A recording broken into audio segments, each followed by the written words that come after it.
A high school student who was late for Class A fancy car stopped in the hot sun with an unconscious baby locked inside, and by themselves, teenager Emily Carter had no idea that missing one school bell would put her in the middle of a plot to kill everyone. When she broke the car window to save the baby, she thought she would have to go to the hospital. Instead, she found out bad things about a big medical company, killed nanny with a secret history with a doctor whose life was about to fall apart. What began as a last-ditch effort to save the girl turned into a national scandal, and Emily was the only one who knew the truth. But here's the catch. Someone wanted to hide that truth for good. Would you have watched until the end like she did? This isn't just a story about being brave. It's also about how one small action can make everything else fall apart. A high school student who was late for Class A, high-end car parked in the hot sun, and inside a baby who was asleep, locked up.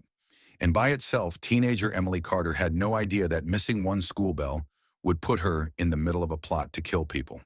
When she broke the car window to save the baby, she thought she would have to go to the hospital. She instead found out dark things about a large medicine company, a woman who was killed and had a secret past, and a doctor whose life was about to fall apart. What started out as a desperate escape turned into a national scandal, and Emily was the only one who knew the truth. But here's the catch. Someone wants to keep that truth hidden forever. Would you have watched until the end like she did? This isn't just a story about being brave. It's also about how one small action can change everything. The sun was beating down on downtown Chicago like crazy. 16-year-old Emily Carter ran down West Bellman Avenue with a thin, used backpack moving behind her. Fear made her breath come out in short bursts. Her scholarship counted on her being on time, and this was her third time being late. Her worn-out shoes barely held together, and the back of her hand barely touched the ground. As she dodged people on the sidewalk with her worn-out textbooks pressed against her chest, her me-down skirt flapped wildly in the wind. "One more tardy and they'll take away my scholarship," she whispered through clenched teeth. Emily was not going to let that happen. Her mom had 2 jobs, and her brother was too young to understand why dinner wasn't always meat. She knew she was going to be able to skip school that day, but fate had other ideas. As she turned the corner by a parking lot near Sheridan Plaza, she heard a soft, strange sound. At first, she thought it was all in her head, but there it was again, barely audible like a whisper. She looked over the almost empty path. Then she saw it, a black Mercedes-Benz with darkened windows that was baking in the sun. She stopped moving. Inside, the outline of a small kid strapped into a car seat could just be made out through the glass. Emily's heart hit her ribs hard. She quickly moved up to the window and pressed her face against it. She felt very cold when she saw what she saw.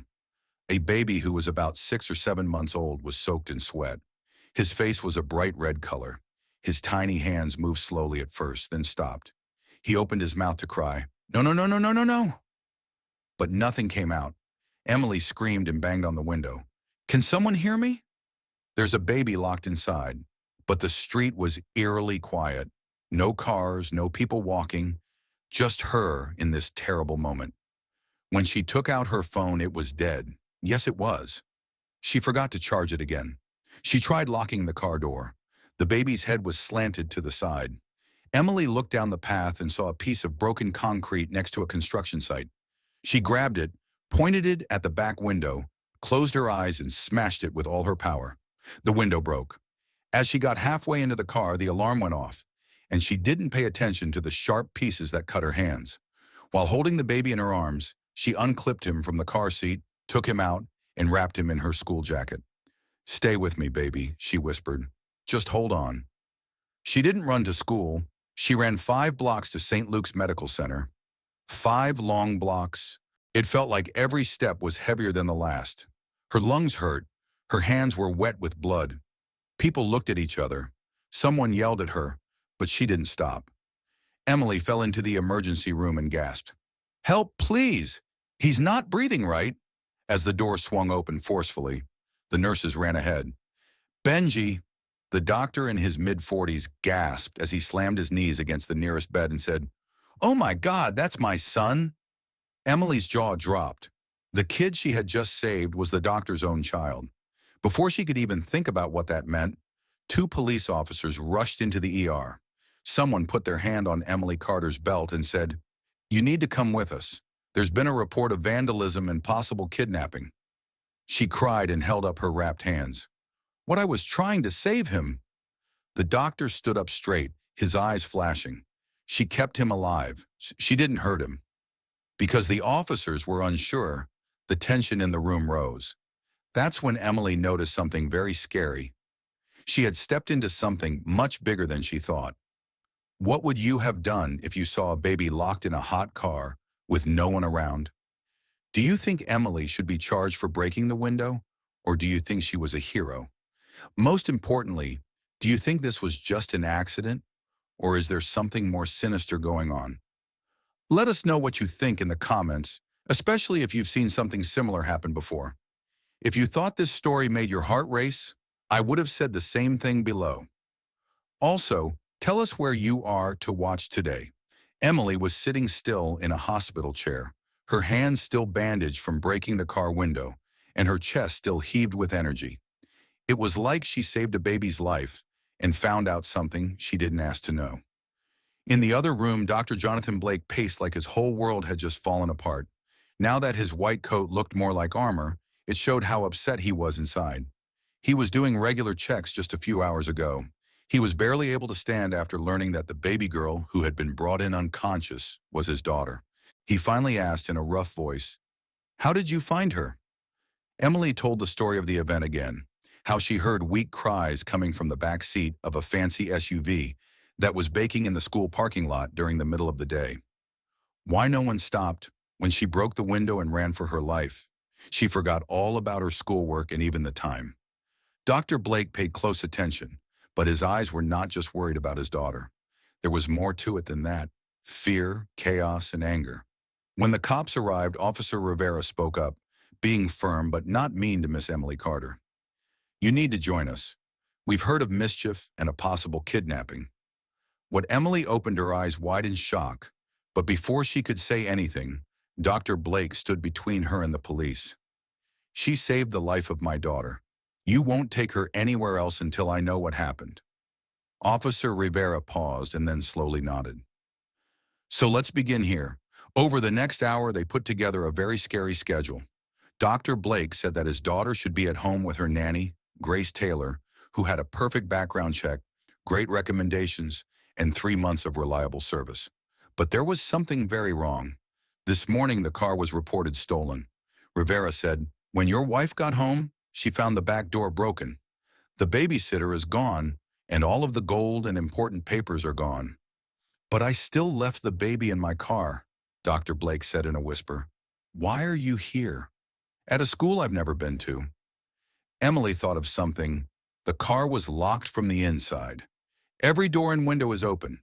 The person who put her there made sure no one would find or save her. The room was very quiet. Officer Rivera and his partner looked at each other. "That's on purpose. Someone meant for her to die, but act like you forgot about her." Dr. Blake's face went white. "It would kill me. My job, my image, and my family." He then looked at Emily and said, "You may have saved more than my daughter. You may have saved me." But something still didn't feel right. Dr. Blake said, unless his eyes widened, "I don't know why Grace would do this.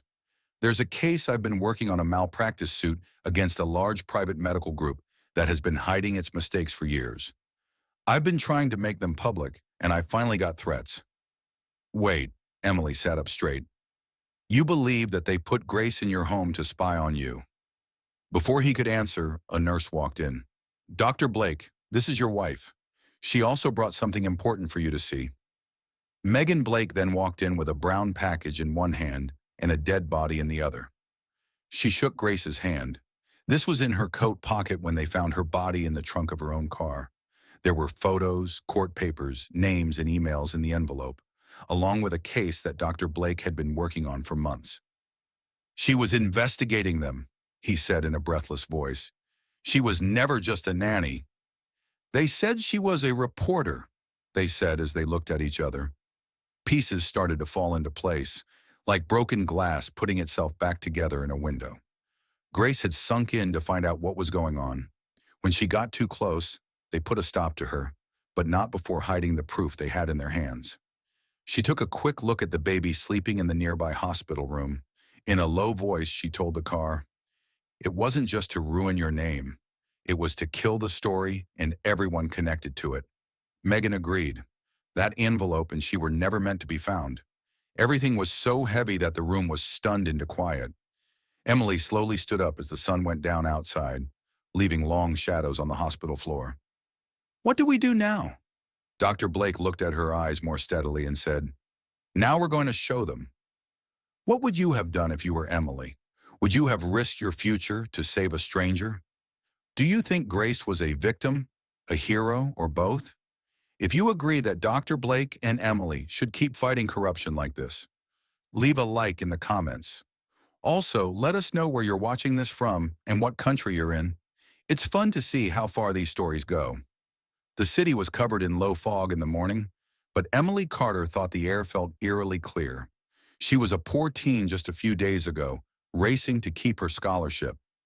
Now that she was in the middle of a high-stakes plot, she held the power to change the whole crooked system. Officer Rivera and a trusted government agent started working with Dr. Blake and his wife Megan after they found proof that Grace, the murdered nanny, had hidden Emily. As a team, they put together the truth. Grace was a secret agent. She broke into a medical company that was doing illegal human studies on poor patients. They attacked the thing Dr. Blake loved most, his family, because he had gotten too close to them without meaning to. It wasn't over yet, though. The last piece was hidden on a USB drive that looked like a baby toy mobile that was found in Dr. Blake's house. The drive had proof of trials, fake records, and a list of patients who had died because of it. "What they did wasn't just wrong," Dr. Blake told Emily in the hospital cafeteria one night.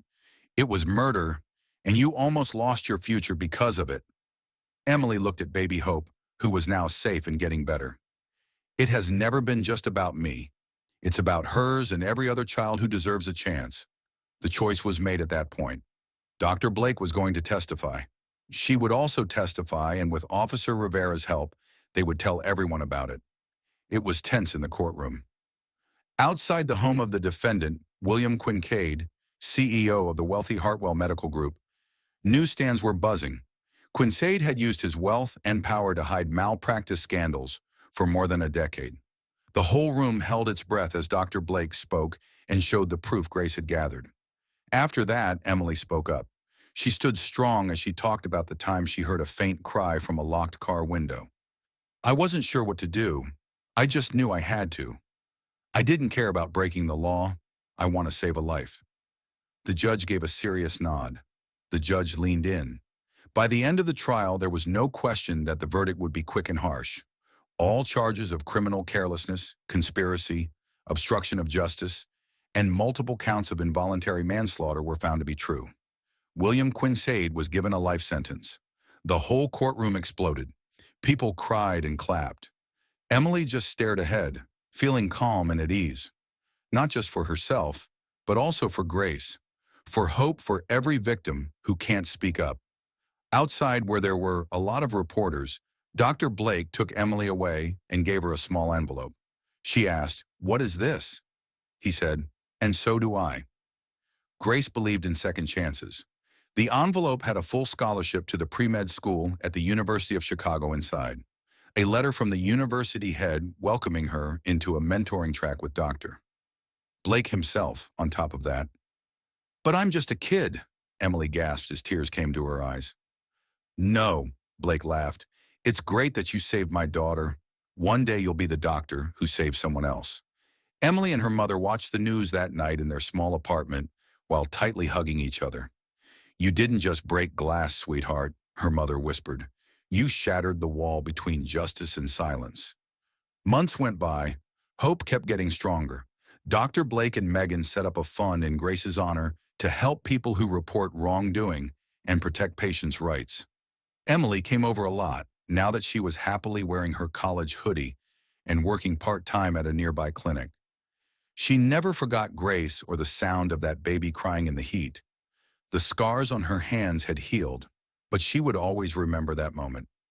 How did you feel when Emily told the truth in front of the court? Do you think Grace should be known as a hero? If this story moved you, please tell us where you are watching this from in the comments. We'd also love it if you shared this video with someone who still thinks that one brave act can make a difference. Because doing the right thing doesn't always save one life. It can inspire thousands. Let us hear from you below.